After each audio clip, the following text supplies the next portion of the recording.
Welcome back to VIP Access with me, Lisa. Featuring cutting-edge filming technology, stunning set designs, never-before-seen vehicles, and eye-popping 3D, Tron Legacy brings to life an epic adventure that is as wondrous and fascinating as it is beyond imagination.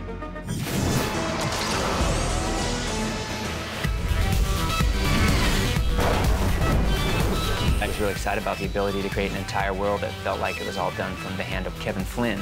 Vehicles, architecture, landscapes.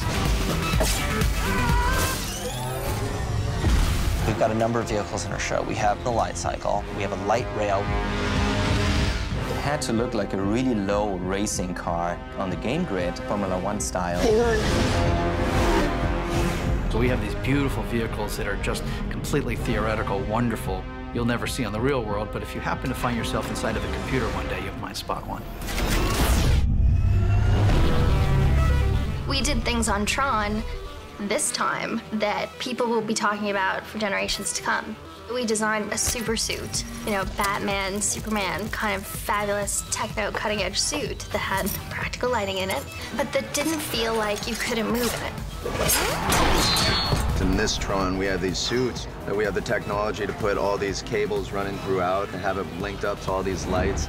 It's completely revolutionary what they did with the suits. And it's really fun to work with so many smart, dedicated people who are so excited about the new technology they're using.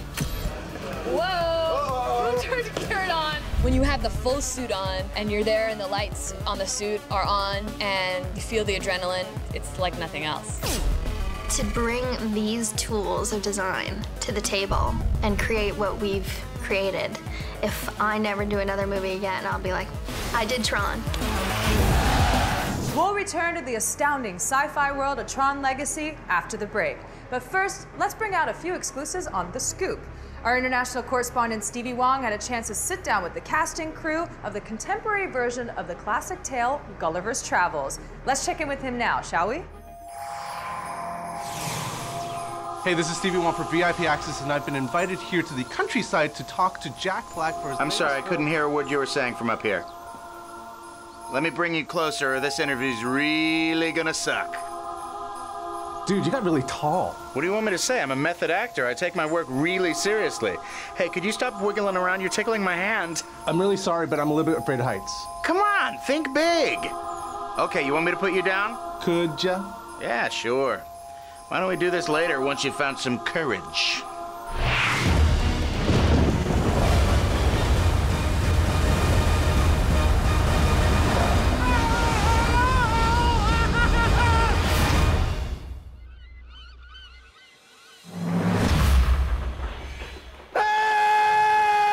How does the transition from director of animation go into live action? It was the perfect stepping stone for me, this movie, from animation, because it's so complicated and there's so many visual effects. And so a lot of things that I know from animation actually came into play.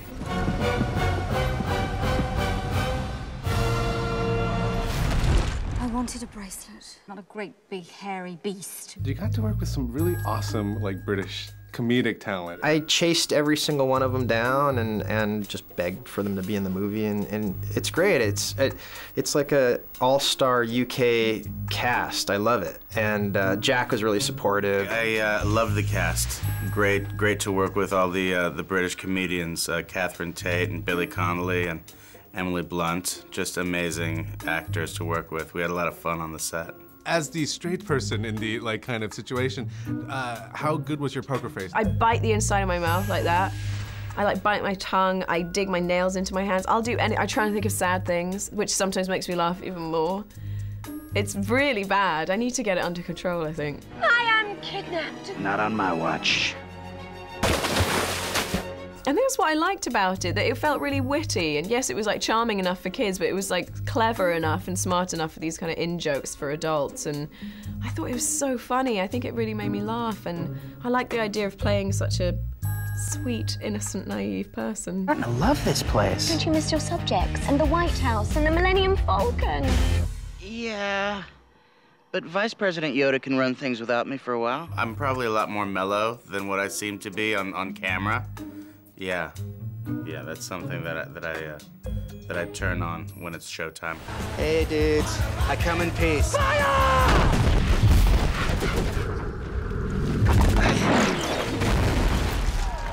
I'm invincible. Gulliver's Travels.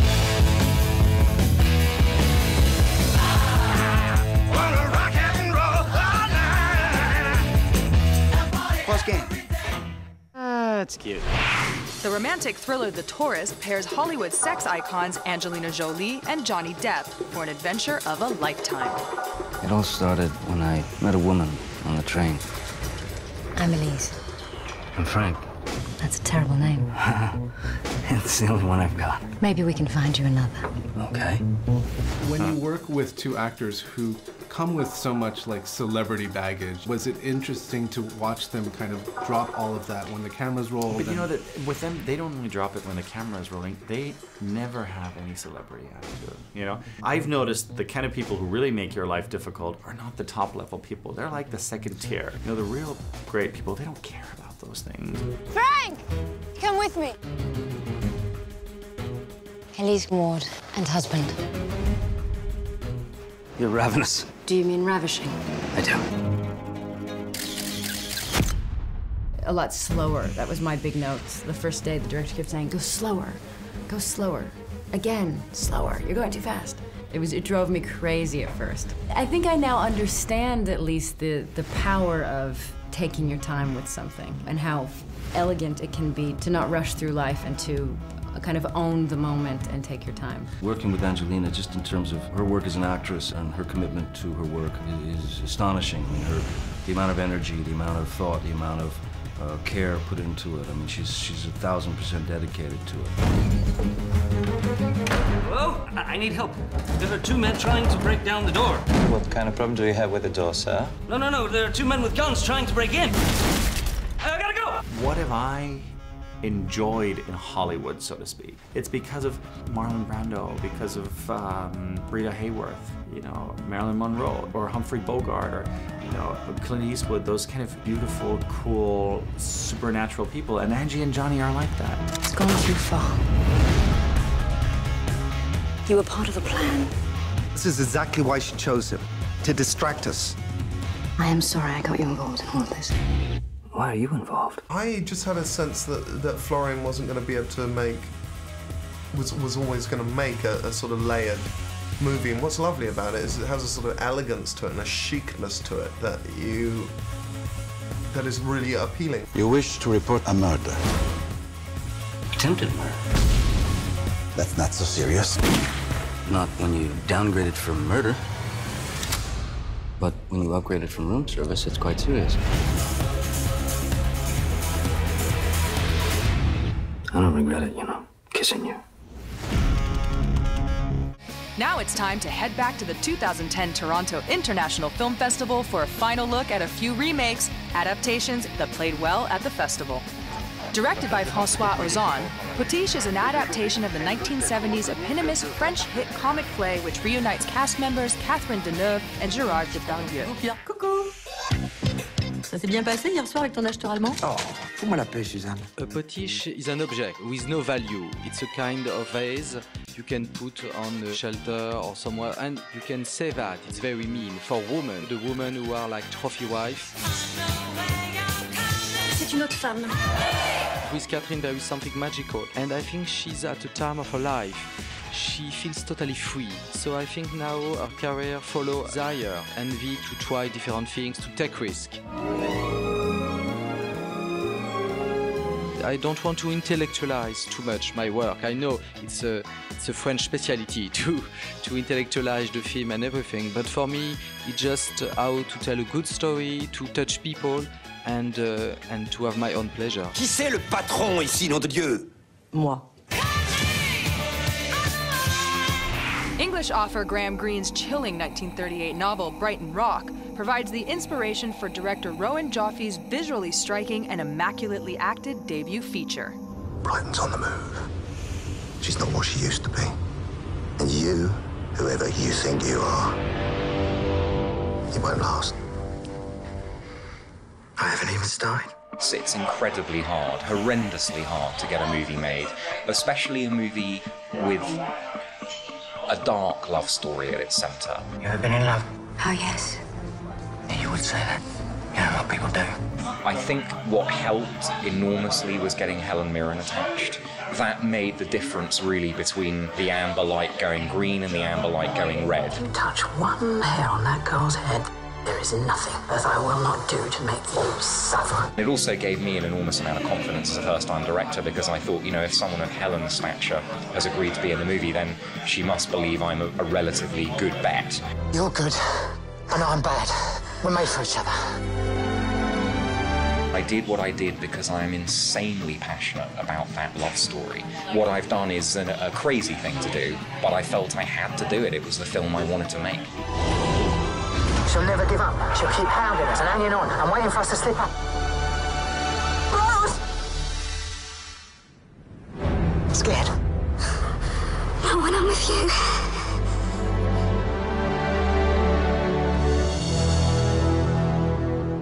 Vietnamese director Tron Hung created buzz at the festival for adapting Japanese writer Haruki Murakami's 1987 breakthrough novel, Norwegian Wood. 1969年の夏、20歳になろうとしていた僕は、その時恋をしていて、その恋はひどくややこしい場所に僕を運び込んでいた。It seemed very natural for me to do it because I feel a very strong connection with the book. It's such a moving book with this idea of lost love and sorrow. I didn't feel like a big pressure about adapting the book. 東京で誰かに会ってるの？その時は私に話してね。好きな人いる？いるよ。An actor has to have the same humanity as the character. This is the crucial point for me to choose this one or another one. 愛する者を亡くした悲しみを癒すことはできない。Cinema is a language by itself, so you have to speak properly this language, and then it will be like authentic to the audience if the language is well,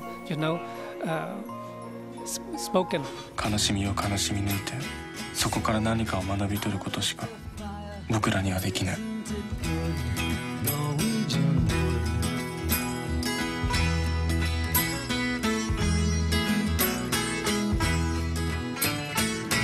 For more on those interviews, simply log on to our Facebook page at facebook.com/starmoviesvip access.